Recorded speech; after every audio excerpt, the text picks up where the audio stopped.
목도하심으로 오늘의 예배를 성부와 성자와 성령의 이름으로 올려드리겠습니다.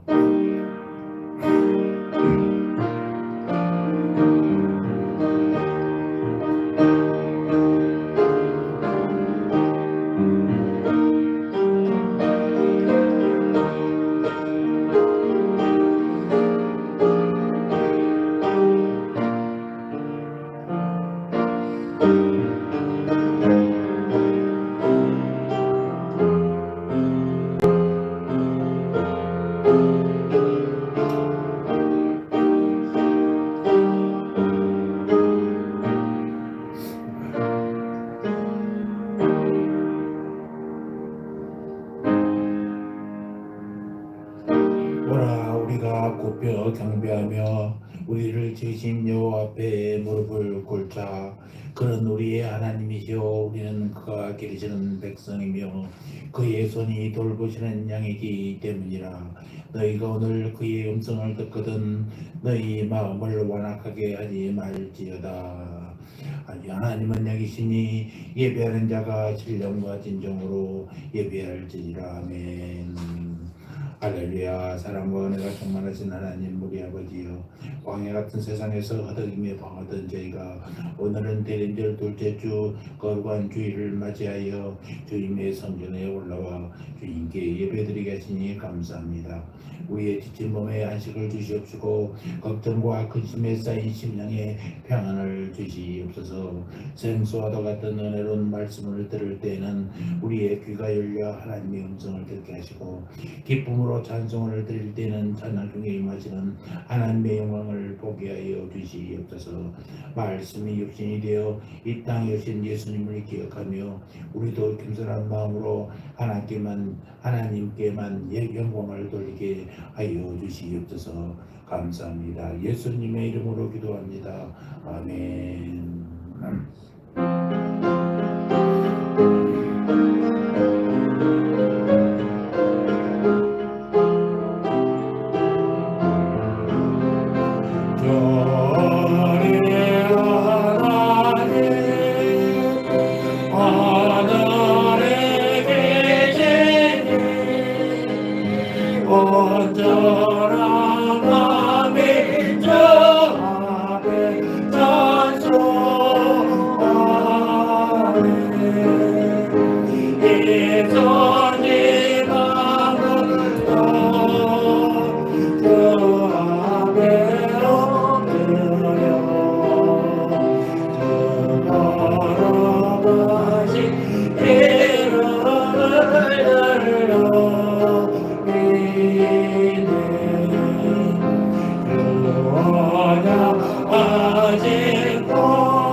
전능하사 천지를 만드신 하나님 아버지를 내가 믿사오며 그 외아들 우리 주 예수 그리스도를 믿사오니 이는 성령으로 잉태하사 동정녀 마리아에게 나시고 본디오 빌라도에게 고난을 받사 십자가에 못 박혀 죽으시고 장사한 지 사흘 만에 죽은 자 가운데서 다시 살아나시며 하늘에 오르사 전능하신 하나님 우편에 앉아 계시다가 저리로서 산 자와 죽은 자를 심판하러 오시리라. 성령을 믿사오며 거룩한 공예와 성도가 서로 교통하는 것과 죄를 사하여 주시는 것과 몸이 다시 사는 것과 영원히 사는 것을 믿사옵나이다. 아멘.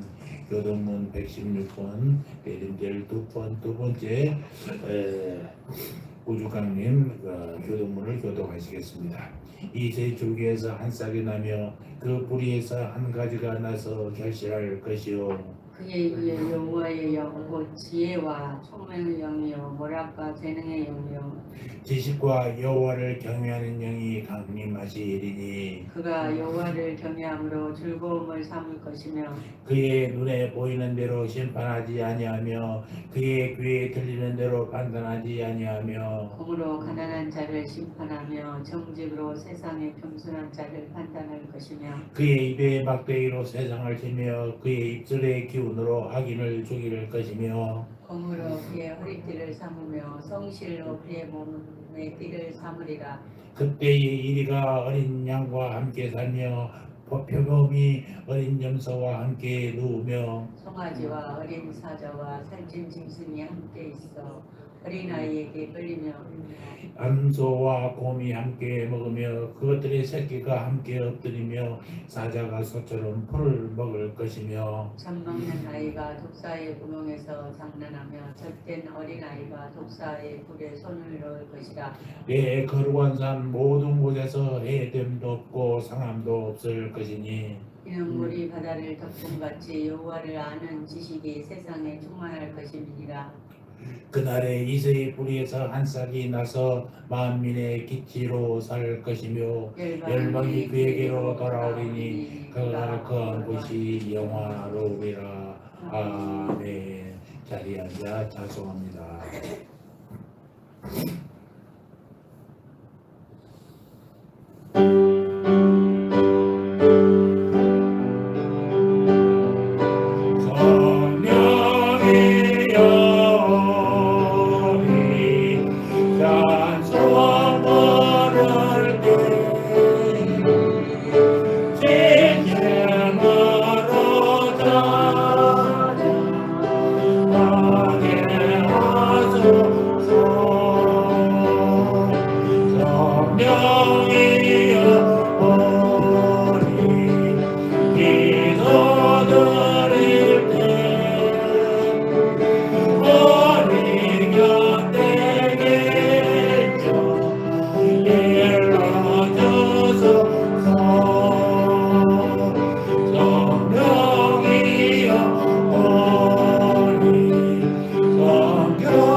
이 시간 우리를 대표해서 사모님께서 기도 인도해 주시겠습니다.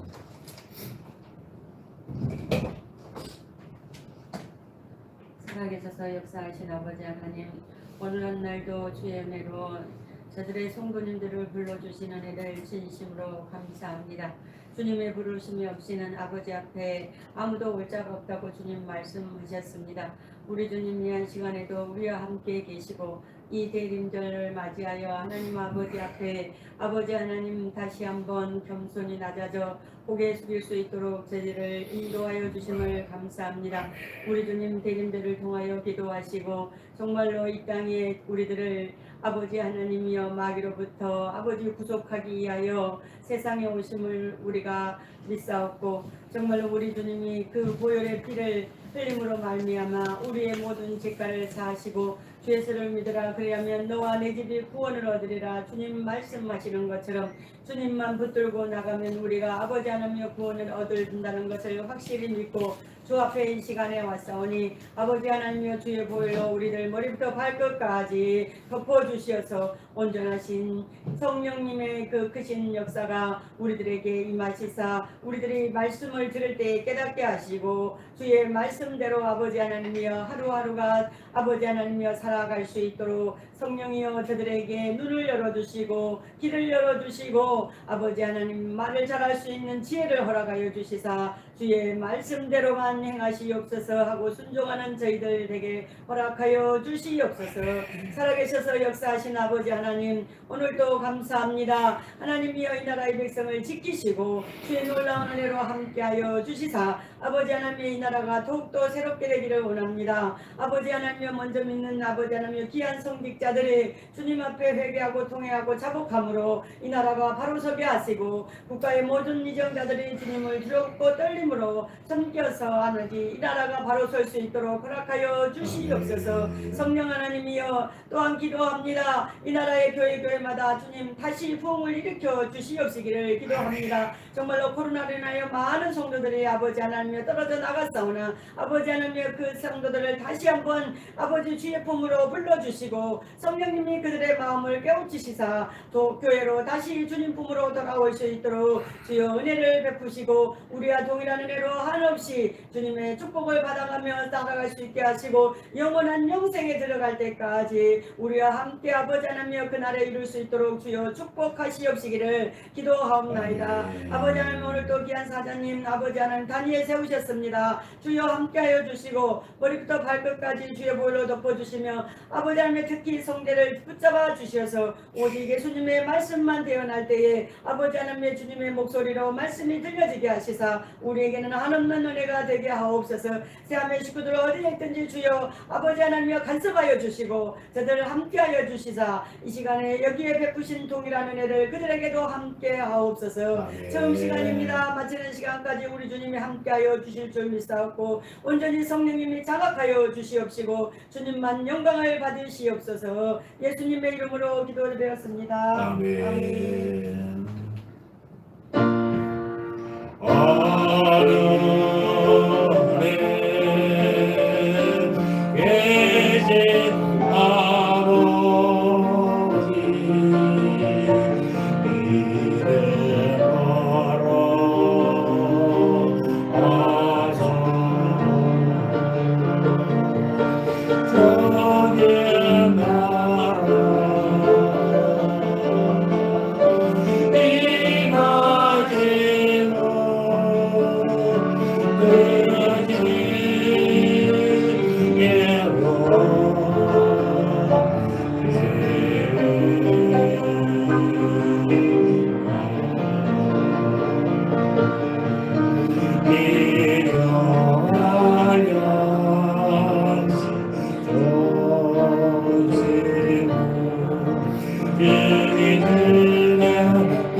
나의 하나님과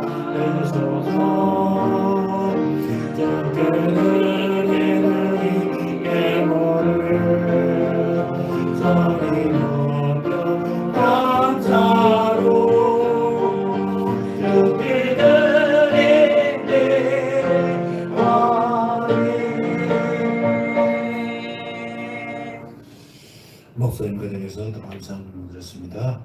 드린 물질들의 손으로 얹고 기도하겠습니다. 은혜와 사랑이 많으신 아버지 하나님, 감사와 찬송을 돌려드립니다. 우리를 특별히 사랑하여 주셔서 아버지 하나님의 자녀로 택하여 주시고 이렇게 오늘도 거룩하고 복된 하나님의 성전에 나와서 신령과 진정 예배를 드리게 됨을 감사드립니다. 하나님 앞에 나올 때 빈손으로 나오지 아니하고 말씀 따라서 정성을 모아 예물을 드리게 됨을 감사합니다. 여기 우리의 힘과 정성과 뜻을 모아 바친 예물을 주님 연락하여 주시옵시고 아버지 예물을 통하여 하나님의 거룩한 사업을 위해서 얻어남을 있는 오병의 역사가 나타나게 하여 주시옵소서. 우리가 하나님의 영광을 위해 살기 없도록 각양의 은혜와 은사를 더하여 주시기를 바랍니다. 아버지 우리 가정에 근심 걱정이 없어지게 하여 주시옵시고 오로지 찬송의 메아리만 늘 울려 퍼지게 하여 주시옵소서. 그리하여 범사에 감사하는 아름다운 가정 천국 이루게 하여 주시옵소서. 감사합니다. 예수님의 이름으로 기도합니다. 아멘. 자리에 앉아 주십시오. 감사합니다. 오늘도 건강한 모습으로 이렇게 예배 참여해 주셨을 때 함께 참여해서 예배드리게 되면 감사합니다. 우리 문 집사님 부산에 내려가셨고요. 잘 계시다가 다음 주에 올라오실 줄 믿습니다. 우리 박덕기 집사님 또 수술 수술 때문에 입원하시게 됩니다. 여러분들 기도하시고 수술이 어려운 건 아니지만은 눈에 안압이 높아가지고 눈이 늘 아프고 그렇습니다. 그래서 잘 수술돼서 입원으로 저번에도 한번 했었는데 이번이 마지막이 되기를 기도하는 마음으로 여러분들 기도하십시오. 수술이 월요일 날 진행될 것 같은데 여러분 함께 기도해 주시기 바랍니다. 오늘은 대림절 둘째 주 예배를 드립니다. 지방에서 영상으로 예배드리러 참여하는 부산에서 속초에서 원주에서 보시는 성도님들에게도 도움이 되는 은혜가 있기를 바랍니다.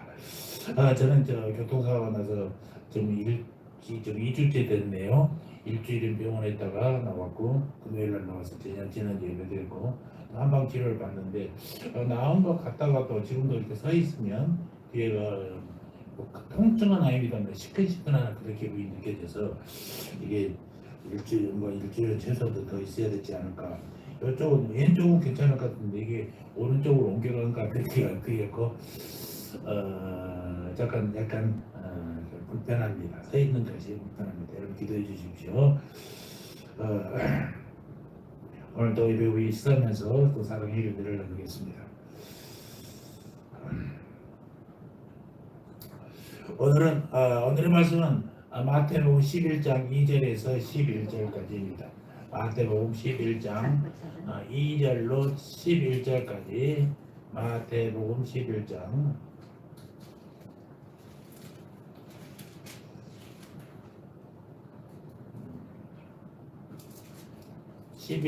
2절로 11절까지 한 절씩 교도하겠습니다. 요한이 여기서 그리스도의 하신 일을 듣고 제자들을 보내어 예수께 여짜오되 오실 그이가 당신이 오니까 우리가 다른 일을 기다리올까. 예수께서 대답하여 가라사대 너희가 가서 듣고 보는 것을 요한에게 고하되 소병이 보며 앉은 병이가 걸으며 문둥이가 깨끗함을 받으며 기머거리가 들으며 죽은 자가 살아나며 가난한 자에게 복음이 전파된다 하라. 누구든지 나를 인하여 실족하지 아니하는 자는 복이 있도다 하시니라. 저희가 떠남에 예수께서 우리에게 요한에 대하여 말씀하시되 너희가 무엇을 보려고 광야에 나갔더냐 바람에 흔들리는 갈대냐.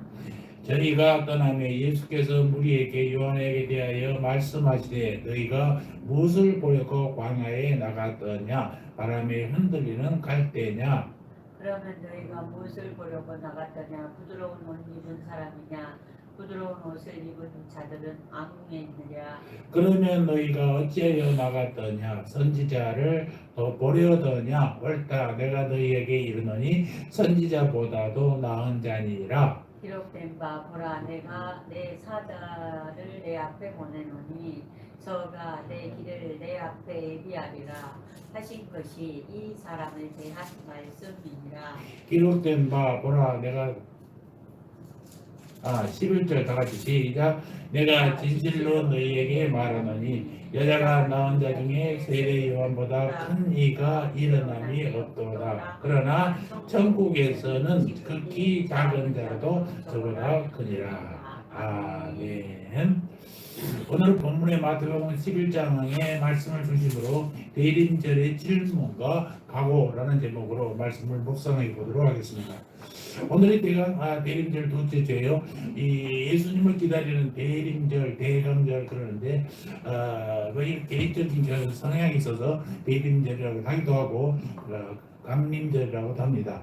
대림절, 이 많은 것을 기다리는 절기 대림절, 강림절 위에서 내려온다 해서 강림절 그렇습니다.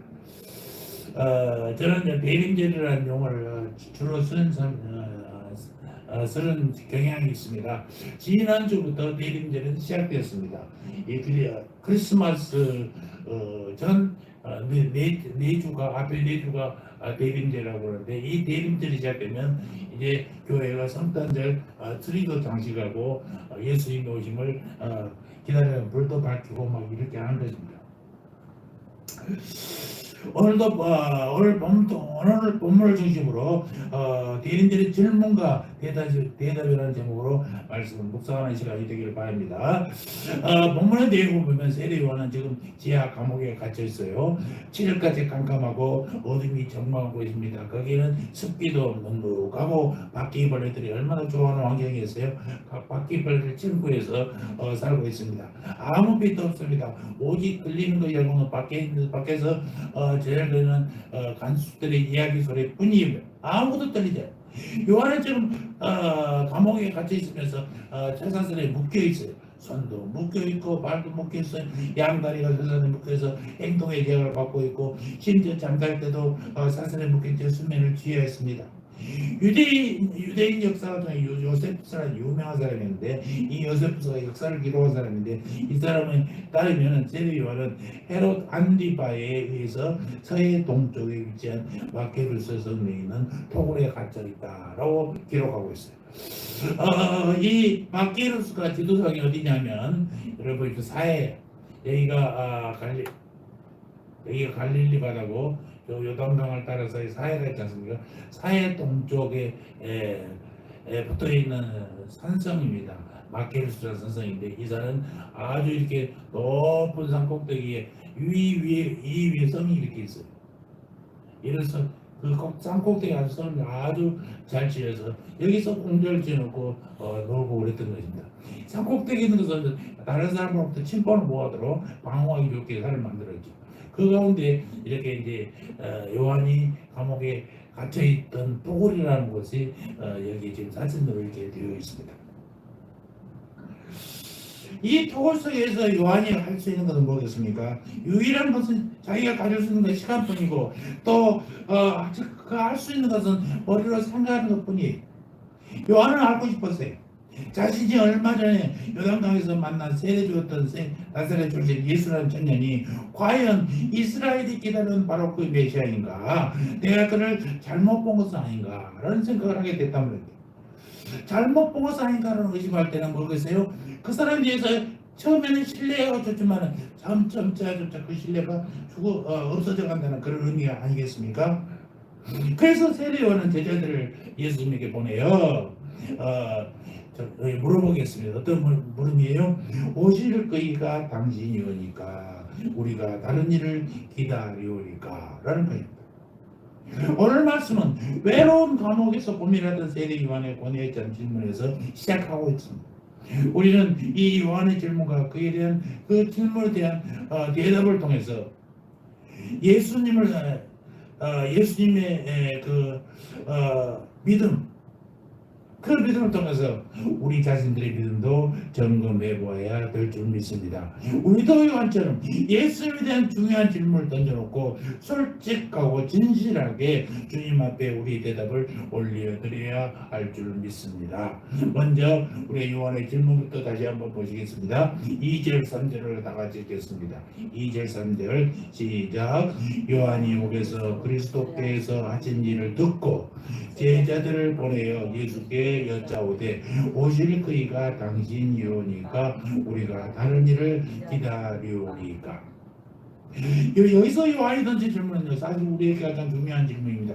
오실 이가 당신이오니까 아니면 우리가 다른 일을 기다려야 합니까?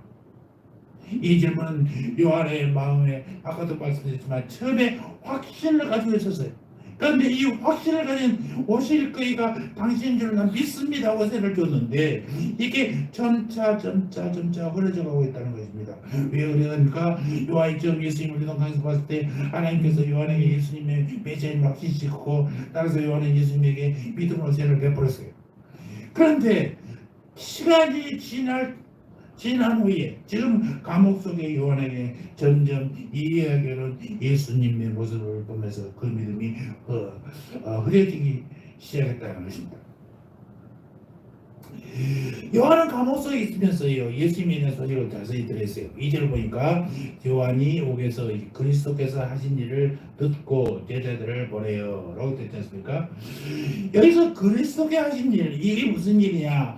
그리스도의 일들, 원래는 그렇습니다. 원문에는 세례 요한이 감옥에서 들었던 것은 예수님의 단편적인 사역이 아니라 예수님께서 이제까지 하셨던 모든 일들, 전체적인 사역들을 말하는 거란 말입니다. 요한이 전해드린 얘기는 그리스도의 그 일들을 예수님의 산상봉헌의 얘기도 들었고 또 예수님 행하신 이적들도 들었고 그리고 12제자를 파송하면서 가르치신 말씀들도 잘 들었어요. 이 모든 것들은 요한이 메시아에게 이미 기대했던 것과는 차이가 있다는 것입니다.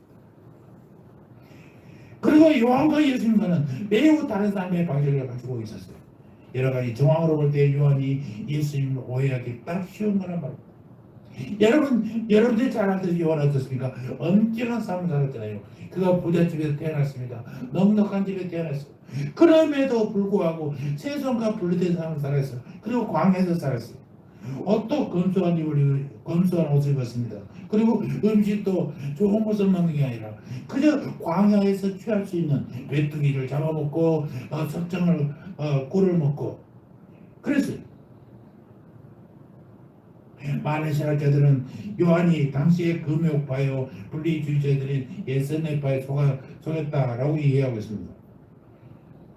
철저하게 자신을 낮추고 검소한 삶을 한 사람이 누구예요? 요한이었어요.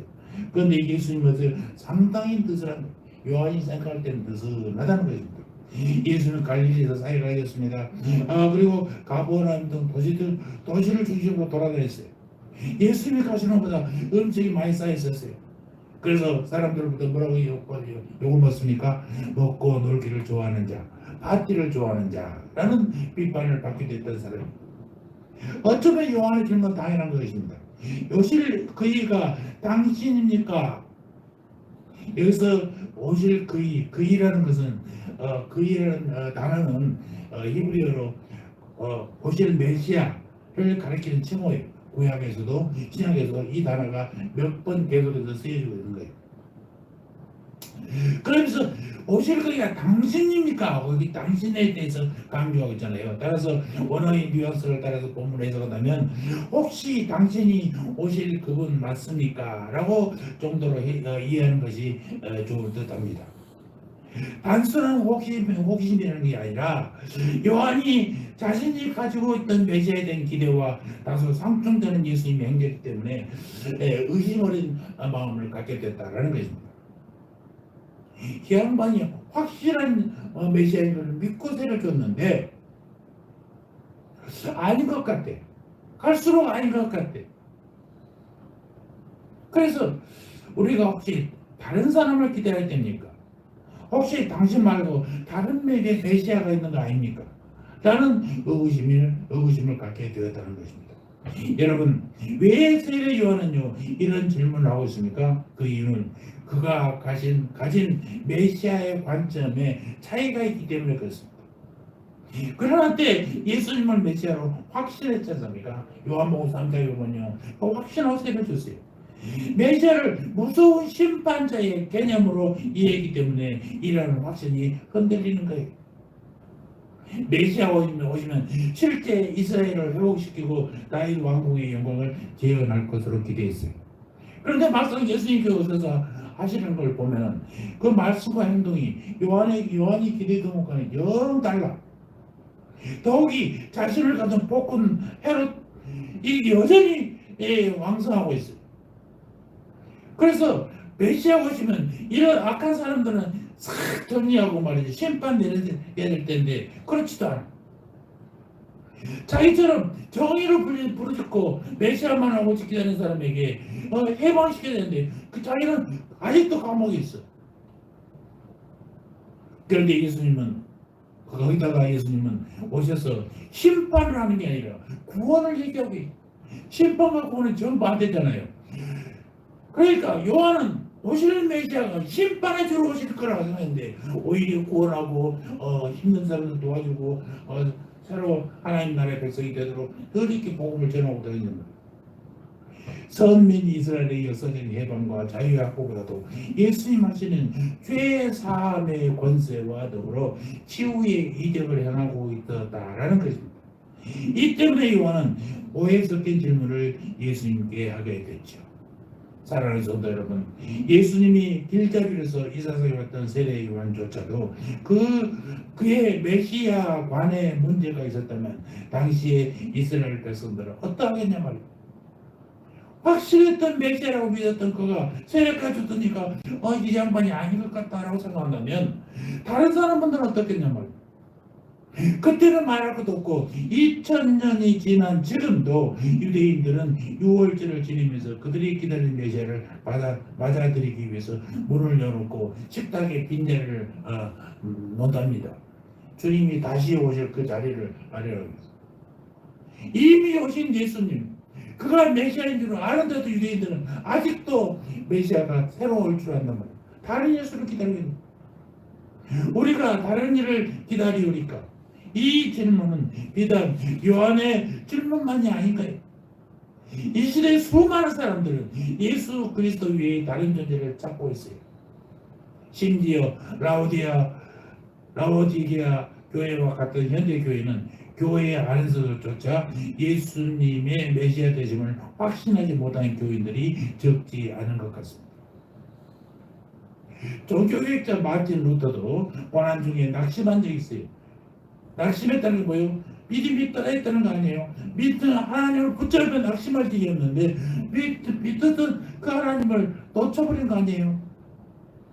그런 낙심적이 있으니까 그의 아내가 상복을 입고 나타났습니다. 그러니까 루터가 아니 당신은 무슨 상복이요? 누가 줬단 말이에요? 그랬더니 그 아내가 하신 말이에요. 당신이 믿는 하나님이 죽어버렸습니다. 하나님이 돌아가시지 않고야 당신이 이렇게 낙심할 리가 없지 않습니까? 그 얘기를 듣고 루터가 정신을 바짝 차렸답니다. 그래서 힘을 얻어 종교개혁을 완성할 수 있었다라는 얘기가 있어요. 여러분, 이 대림절기를 맞아 다시 한번 우리의 믿음을 확인하는 계기로 삼으시기를 바랍니다. 오실 그이가 당신입니까? 요한은 이렇게 물었지만 그 모두는 믿음으로 우리는 어떻게 해야 돼요? 믿음으로 고백해야 돼요. 어떻게? 주님은 우리를 위해 이 땅에 오신 바로 메시아입니다 라고 말합니다. 우리 다 같이 한번 고백해 볼까요? 주님은 우리를 위해 이 땅에 오신 바로 그 메시아입니다. 예, 흔들림 없이 이런 고백을 할 수 있는 우리가 되기를 바랍니다. 대림절 밑에서 나타나요. 앞에도 태어나신 예수님, 다시 오실 예수님, 그 예수님이 다시 오심을 기다리는 여러분들이 대림절이 되기를 주의 이름으로 축원합니다. 아멘. 그래서 다시 오실 예수님, 그 예수님을 기다리는 사중안이 되어야 된다라는 얘기입니다. 두 번째, 예수님의 대답을 볼까요? 4절 봅시다. 시작. 예수께서 대답하여 이르시되 너희가 가서 듣고 보는 것을 요한에게 알리되. 5절. 맹인이 보며 못 걷는 사람이 걸으며 나병 환자가 깨끗함을 받으며 못 듣는 자가 들으며 죽은 자가 살아나며 가난한 자에게 복음이 전파된다 하라. 요한의 의심에 찬 질문을 접한 예수님은 직접적인 대답은 피한 채 구약 선지자 이사야의 글을 인용해서 자신이 메시아 되신임을 밝히고 있는 것입니다. 자, 5절 다시 한번 읽어봐요. 시작. 맹인이 보며 못 걷는 사람이 걸으며 나병한 자가 깨끗함을 받으며 못 듣는 자가 들으며 죽은 자가 살아나며 가난한 자에게 복음이 전파된다. 제가 지금 힘을 줘서 인 것이 보며 걸으며 받으며 들으며 살아나며 전파된다 이런 얘기잖아요. 동사가 어떤 형이에요? 과거형이 아니에요. 옛날 들었으며 걸었으며 아니라 걸을 것이며 볼 것이며가 아니라 지금 보고 지금 걷고 지금 받고 현재형. 이것은 예수님께서 말씀하시는 현재에도 각종 병자들이 치유받고 있음을 분명하게 말씀하고 있는 것입니다. 본전에 나타난 치유 역사는 메시아 시대가 도래했을 때 나타나는 표징들이었어요. 하나님의 시대는 이래요. 에덴 동산에서 하나님께 처음에 창조했을 때 아픔이 있었을까요? 절독하는 사람이 있었을까요? 눈먼 사람이 있었을까요? 없었어요. 완전한 사람이었어요. 예수님이 하셔서 이런 치유의 역사를 하신 것은 하나님의 나라, 그 완전한 나라, 에덴 동산의 그 하나님의 나라의 모습으로 고쳐가는 것입니다. 만들어 가시는 거예요. 예수님이 다시 오시면 이런 나라가 하나님의 나라가 완성된다는 거예요. 이것은 구약에서 이사야 선지자를 통해서 분명하게 선포되고 있는 내용들입니다. 메시아 시대에는 맹인이 보게 될 것이라고 했습니다. 이거는 사사기 이사야에 다 기록되는 거죠. 또 못 걷는 사람이 걷게 될 것이라고 말했습니다. 나병한 자가 깨끗함을 받게 될 것이라고 말했습니다. 그리고 못 듣는 자가 듣게 되고 죽은 사람들이 살아나고 가난한 자에게 복음이 전파될 것이라고 말한 것들 다 이사야에 있는 내용들이에요. 예수님이 오시는 600년, 700년 전에부터 예수님이 예언하신 내용들이 그대로 이루어지고 있는 거예요. 또한 이러한 메시아의 치유사역에 대한 예언과 더불어서 메시아가 오시는 후에는 하나님의 심판이 이루어질 것도 예언되어 있어요.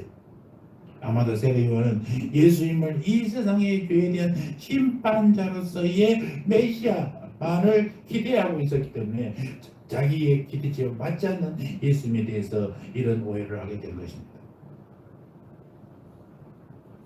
그러나 예수님은 비록 하나님의 심판이 즉각적으로 이루어지지 않는다 하더라도 병자들의 치유와 복음 전파를 통해서 마지막 날에 약속하신 축복들이 이미 시작되었음을 알림으로써 암시적으로 요한에게 답변을 하고 있는 것입니다.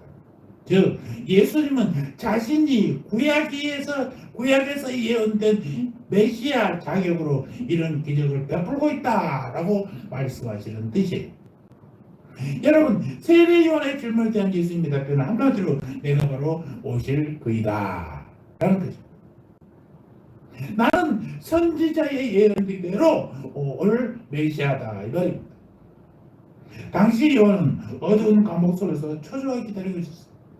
결국 그는 살로메의 춤과 헤롯의 약속에 의해서 순교의 제물이 되고 말했어요.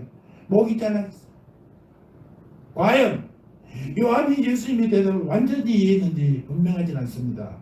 주님이 대답이 마치 수수께끼 같았던 것도 사실입니다. 예수님이 언급하신 치유의 역사는 선지자 엘리야나 엘리사 시대에도 있었어요. 또한 1세기 유다이즘, 그러니까 유대의 사상들을 연구해 보면은 그들의 메시아 기대 속에 치유자의 개념은 보이지 않습니다. 단지 복음이 가난한 자에게 전파된다는 점에 있어서는 1세기나 21세기나 유사한 상황이에요.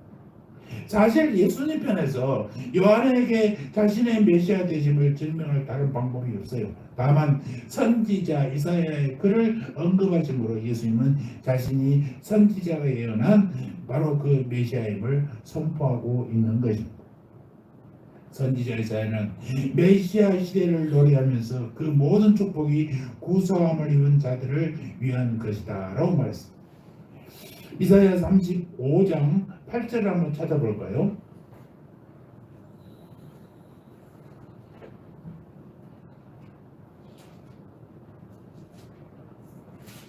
이사야 35장 8절 제가 읽어드리겠습니다. 자, 펴놓고 보시기 바랍니다. 거기에 대로가 있어 그 길을 거룩한 길이라 일컫는 바 되리니 깨끗하지 못한 자는 지나가지도 못하겠고 오직 구주함을 입은 자들을 위하여 있게 될 것이다.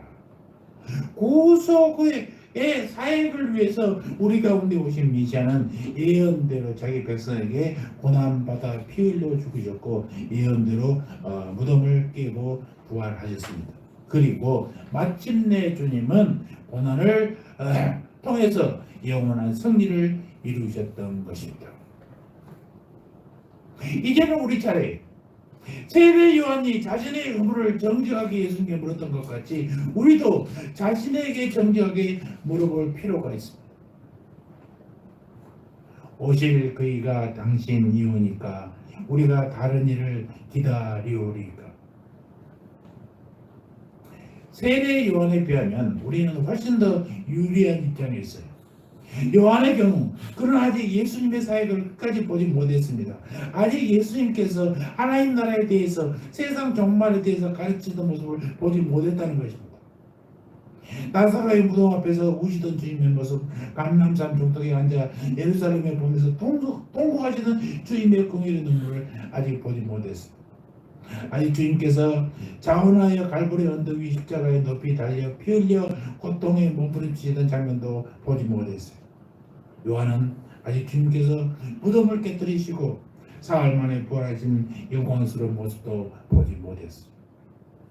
단지 감옥에 갇힌 채 예수님의 최근의 행적에 대해서 제자를 통해서 진이 들었을 뿐이라는 것입니다.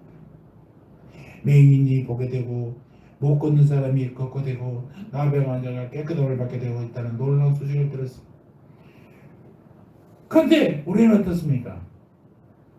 우리는 이미 예수님에 대한 모든 정보를 다 가지고 있어요. 요한이 알고 있던 구약의 예언에 대해서도 물론이고 요한이 아직 알지도 못했던 주님의 모든 구속의 사역에 대해서 충분한 지식을 가지고 있어요. 성경이 얘기하지 않습니까? 우리는 부활 성천하신 예수님께서 파송하신 성령님께서 교회를 이루시고 하나님 나라를 확장해 가시는 시대에 살고 있어요. 우리는 주님께서 예언하신 종말의 징조가 속속 나타나고 있는 마지막 시대에 살고 있다는 것입니다. 그럼에도 불구하고 우리 또한 어느 정도까지는 다른 사람의 증거를 믿어야만 합니다. 현재 우리가 가진 증거, 즉 기록된 성경 말씀 이상 더 얻을 길이 있어요? 없어요. 결국 이 모든 것은 믿음의 문제. 성경에서 예수님에 대한 모든 일을 다 아는데도 불구하고 또 다른 것을 원하고 있는 우리들의 마음은 아닌가. 그래서 우리는 이제 스스로 우리가 결정해야 됩니다. 이 시간 세례 요한을 따라 우리도 스스로의 질문을 던지고 그 질문에 스스로 정직하게 대답하는 용기가 필요하다는 것입니다. 이 예수, 요한과 온 인류가 예상했던 그분인가? 아니면 나는 다른 사람을 기다려야 되는가?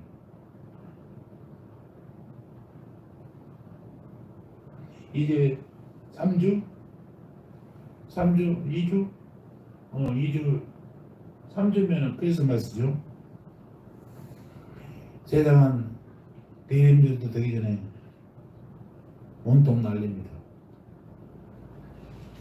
잠실 사거리만 나가도 롯데월드에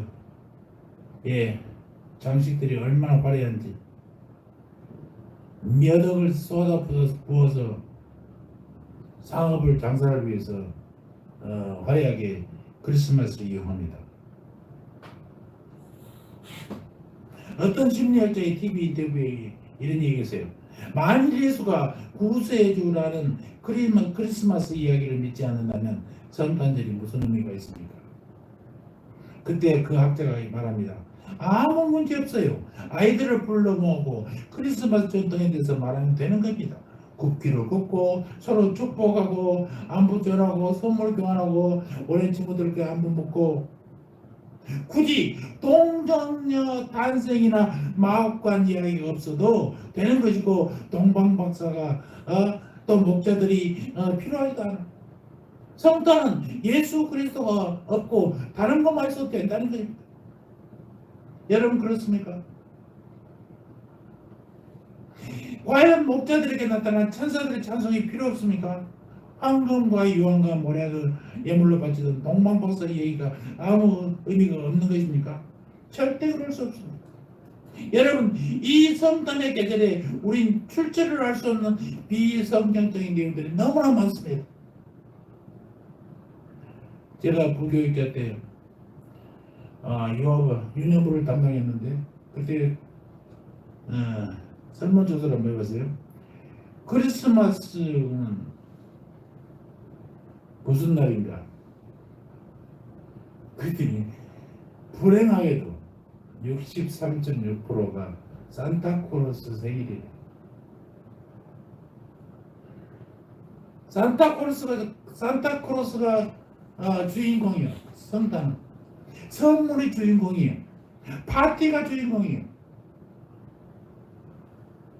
여러분 정말 그렇습니까? 여러분 어떻습니까? 산타크로스가 주인공입니까? 선물이 중요합니까? 파티가 중요합니까? 아니란 말이에요. 누가 주인공이 돼요? 예수 그리스도가 주인공이 되는 것입니다.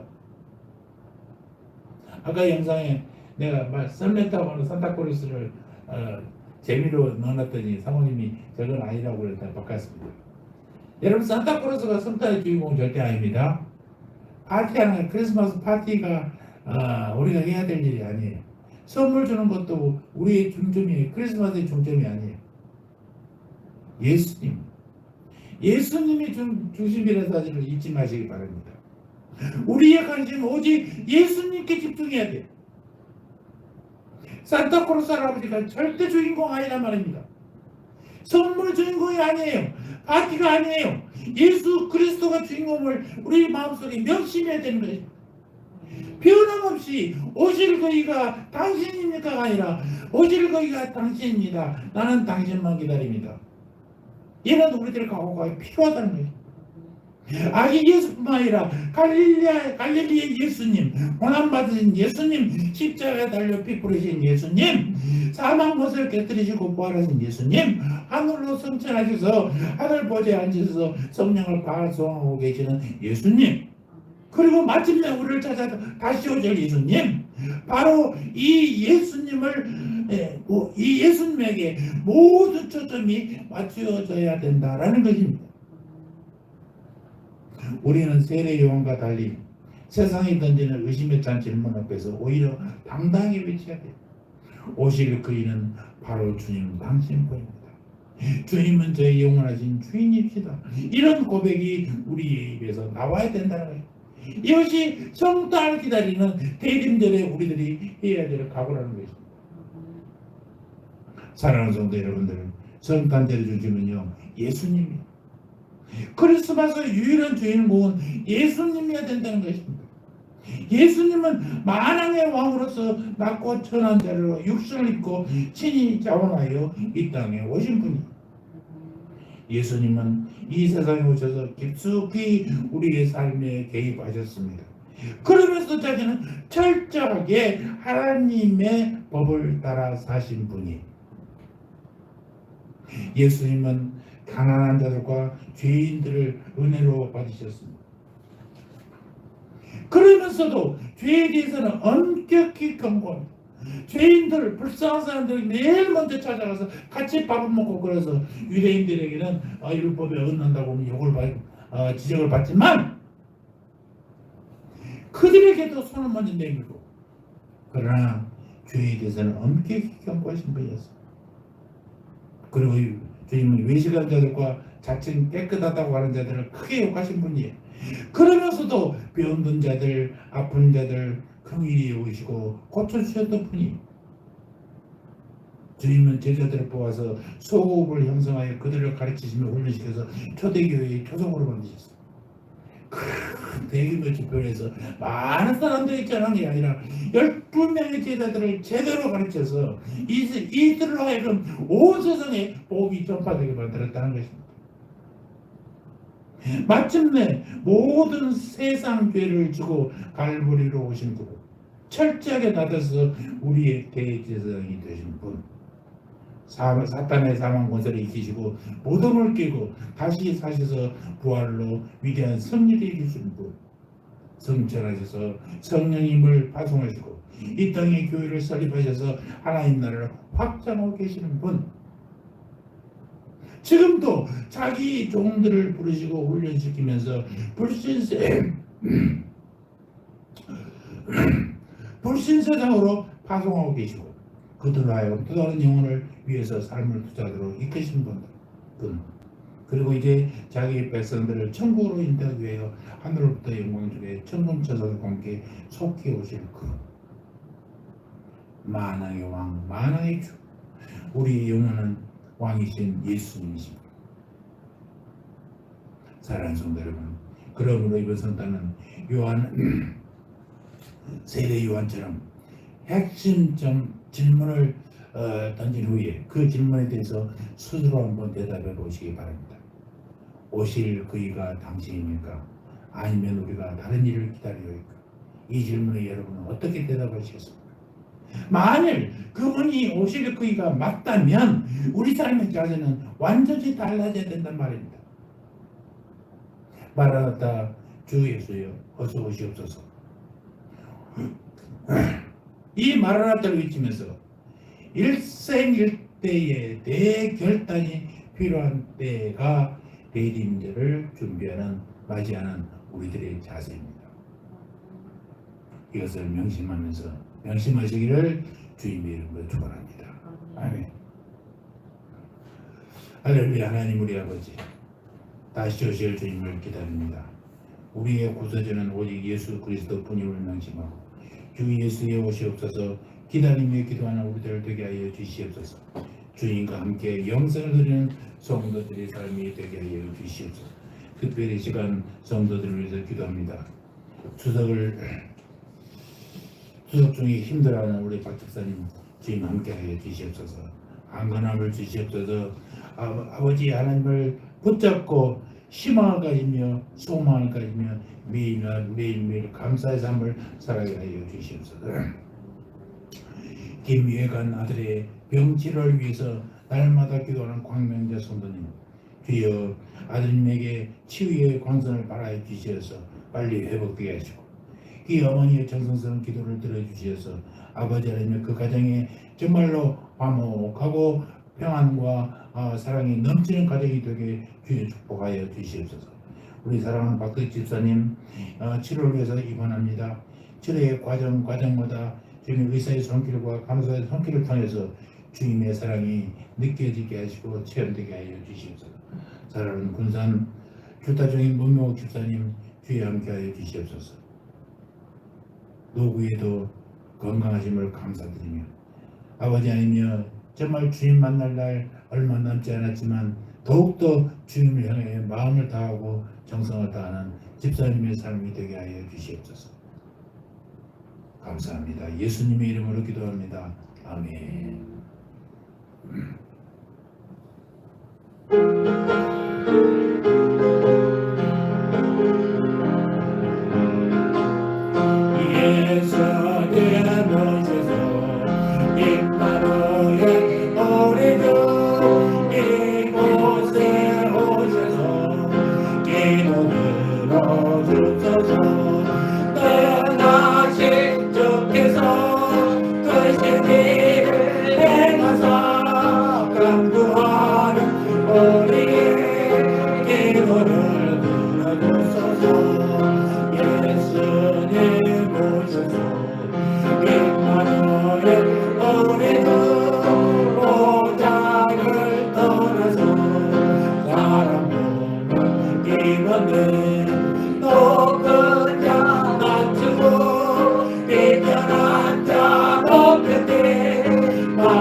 구원하시려 이 땅에 오신 우리 구주 예수 그리스도의 은혜와 하나님 우리 아버지의 사랑과 성령 하나님의 교통하심이 우리의 구세주는 예수님 뿐임을 명심하고 주님의 도를 따라 살기로 다짐하는 고개 숙인 주님의 자녀들 머리 위에 이제부터 영원토록 영원토록 함께 있을지어다.